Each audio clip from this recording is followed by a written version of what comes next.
Kelsey. He's first of the Athletic. Darius in the locker room. Don just took a bit of responsibility for this one. What does that just say about his behavior, but also just where you guys are in the series? I think he's putting too much on himself. That's what all stars do. I mean, just try to blame everything on himself, but it's not on him. This is a group effort. This is Cleveland basketball. It's not just on him. So anything he says that he puts on himself, don't listen to him. I mean, everybody have nights like this. I think he got some really good looks. He was really aggressive tonight, so we need that from him going forward. I mean, he's been one of the leaders of this group this entire year, so when he goes, we go. So he's going to move on to the next one. We're going to keep his head high. We're going to have his back no matter what, so we're just going to move on to the next one. And then after your offensive struggle in game two, what changed for you today, especially in the third quarter when you scored 11 here? What in the quarter? Just getting everybody involved. Just trying to move the defense around a little bit. See where I can just go be aggressive, where I can go attack and try to find teammates and try to get mine, and open up a little bit for us at the beginning of the half. Anything for you, mindset-wise, approach-wise, coming into today personally change? No, just trying to get one. I mean, that's been our entire mentality this whole series, so nothing's changed.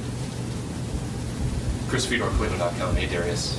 In what way do you feel like you guys changing up your offensive attack early in the third quarter helped you guys find more of a rhythm? Just moving everybody touching the ball. Our bigs got involved early, so that got them active on both ends of the floor. And then just shifting defense. We start on one side of the floor, just move the ball to the other side. So their bigs can just kind of get confused a little bit, and that's what we try to do at the beginning of the half. How important is it for you guys, even moving forward, to pull Mitchell away from the basket? I mean, he can't do two things at once. So, I mean, whenever he's away from the basket, it's a win for us. So, I mean, we get by him anytime, I believe. So if we keep putting him in pick and rolls, he's going to have to do something. In 3 of the first 4 games now, you've been held below 100 points. What, if anything, can you guys do as a collective to generate more offense? Everybody touch the ball in possession.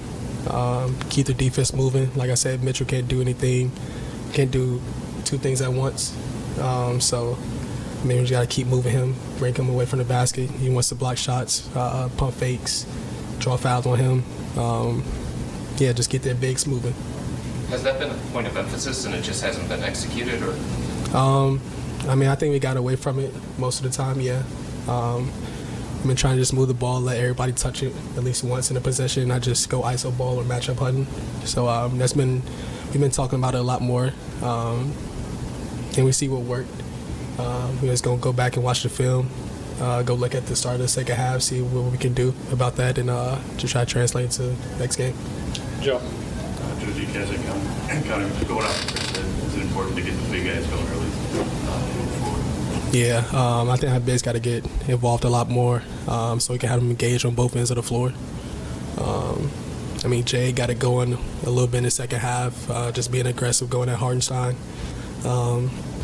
Ev, he's going to come. He's playing that season right now, just play a little bit more physical and just go get his. We really need him this series, so he's going to turn it up. He knows what he needs to do. And then for you personally, did you see anything in that third quarter that you can kind of carry into Wednesday night? The pace, playing with a lot more pace, getting up the floor. Try to get in the paint, just look for spray outs, open shooters. They're not going to leave Don, so Vert is an option. Ice, Jetty. I mean, those guys just be ready to shoot the ball with confidence and knock it down. Anything else? Yeah. All right, last one. Chris. Darius, you were matched up against Brunson when you were playing defense a lot more than what has been the case in the first 3 games. What was your approach in that matchup? Try to make it tough. JB is a really good player. I mean, he misses a lot of tough shots. So just try to make it tough for him. try to send them to our bigs as much as I can, and just try to make them take tough shots. Is that a matchup that you asked for, or how did that come about? I mean, yeah, that's what the people want to see. Two of the top guards in the East go at it. Yeah, I mean, I'm guarding them on the defensive end. So, yeah, that's a matchup I want. All right, last one for real, Kelsey. With Jarrett, you guys are historians. Coming into tonight's game, did you sense like a sense of urgency that it wasn't executed in the first half? Yeah. The sense of urgency it has to be there the entire game for 48 minutes. And that's have to be the mentality going forward. You have to be desperate.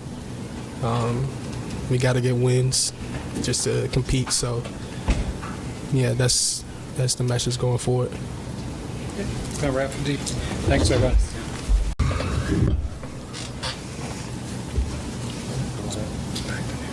Kelsey Risley, Athletic. Jarrett, Donna just took a lot of responsibility for this game there in the locker room. What did he share with you guys just about today, and what does that say that he took responsibility for this? That's just how Donovan is. If things don't go right as a team, he feels like he needs to take responsibility for it. And I understand his want to lead the team, but I think it's a team effort on this one, and he shouldn't feel like it's all on him. I don't know why he says it, but I know how he is. Yeah. Throughout the series, and kind of leading up to, we talked about the importance of offensive rebounds and keeping them off the glass. Mm-hmm. And tonight it hits another 17 offensive rebounds. Right. How difficult is it that we have, it is a thing that we've been talking about, and there's no, it's on the scouting reports, Yeah. it's been a factor in games. It's tough. I know I'm gonna pull Donovan Mitchell on right now. It's a lot on me. I should be down there boxing out, pushing guys around more. And it's frustrating to see myself let somebody get that many offensive rebounds. Chris Fedor, Cleveland.com. Hey, Jarrett. Hey, how you doing? Good. How are you? Good. How much do you feel like your traps and blitzes on Jalen Brunson are leading to those opportunities going your way of the Knicks when it comes to offensive boards? I feel like they do lead to it because it does put everybody out of position a little bit. I think it worked for us one of the games, whatever game it was.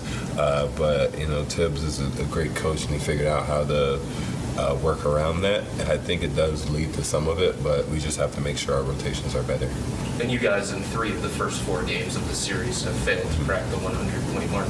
Right. What, if anything, can you do to generate more offense?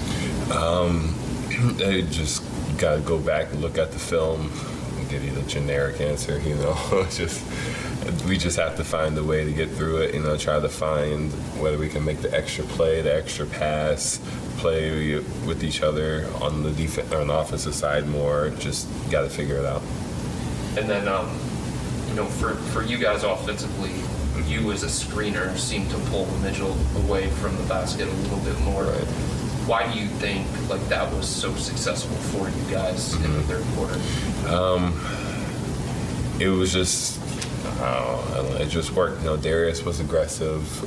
My thing was to hold screens and try to get Darius downhill. It's hard to guard anybody when they have a full head of steam downhill. And I just took advantage of Mitchell Robinson having to pull over, and Darius saw me on a couple lobs.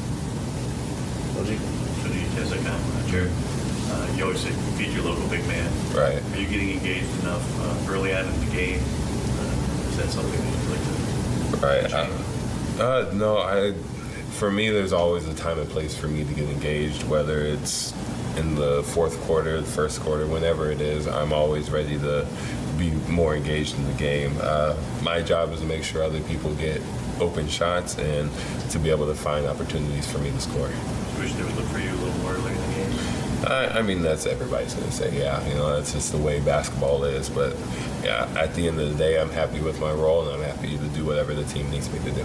Did you see anything in the second half that you can build on going into Wednesday? We've seen it every game, just playing more with each other, the one more pass, the one more screen, just doing one more.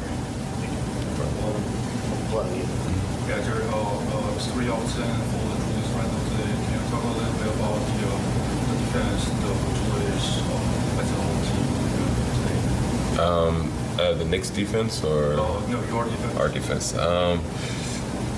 I think our defense was pretty solid. Yeah, maybe not. No, just for the Julius. Oh, for Julius. Yeah, like pretty talented. Oh, yeah. Evan always does a great job on Julius. He always defends him well. He always makes sure that every shot of his is tough. And I guess it showed in the end of the game because I see he only has 27 minutes. Didn't see him towards the end of the game. So just kudos to Evan for taking that matchup to heart.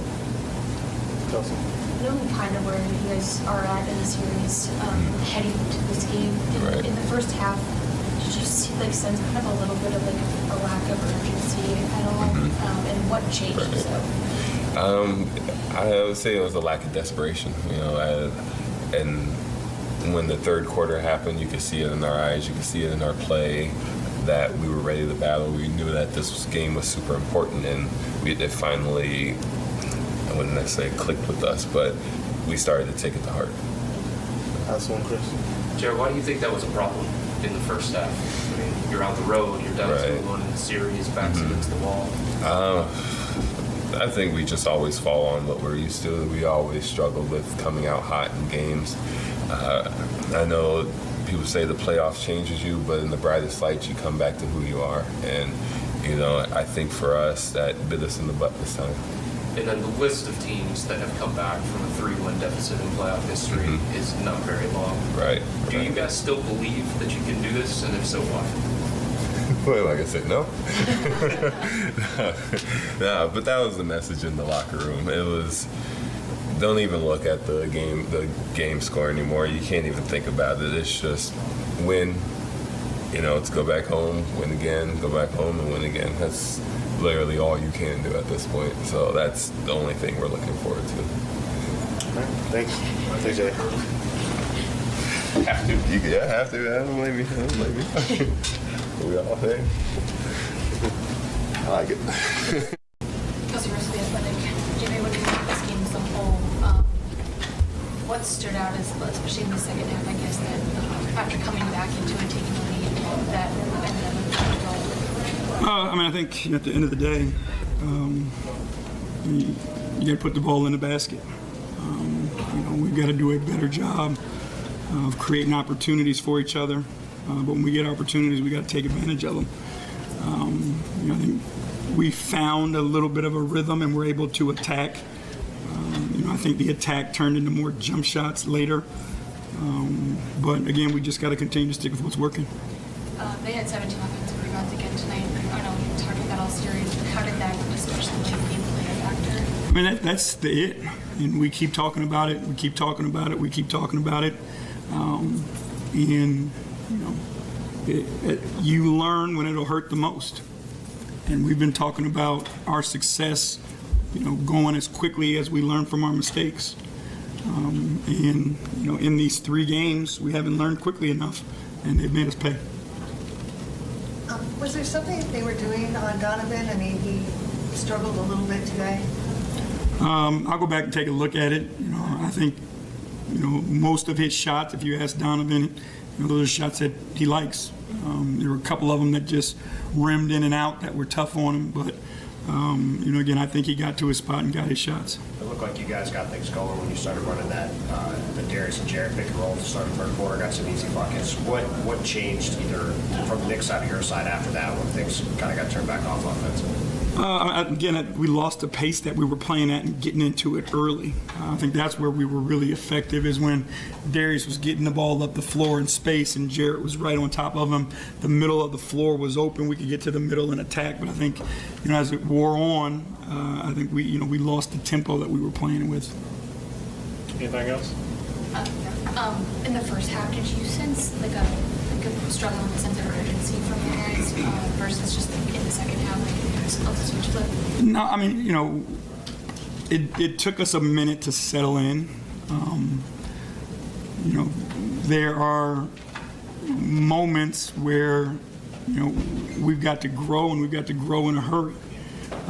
Understanding, what's on the line, understanding how, in playoff basketball, which was, something that we talked about during the regular season is you don't flip switches. During the regular season, we were able to flip some switches and come back in games. This time, it just doesn't present the opportunity to do so. And yesterday, practice, we talked about putting Karras in the lineup for matchup reasons and didn't get the lineup the same tonight. What have you just thought about what he's added to the lineup to keep him in at least 2 games? I think he's good on both sides of the ball. He's a guy who can put the ball on the floor and attack. He's a guy who can play make for you. You look up, he had 9 rebounds tonight. So I think the versatility that he provides, he's a guy that they account for on the offensive end, because he can play make, because he can make shots, so he helps spread the floor as well. Anything else in the room?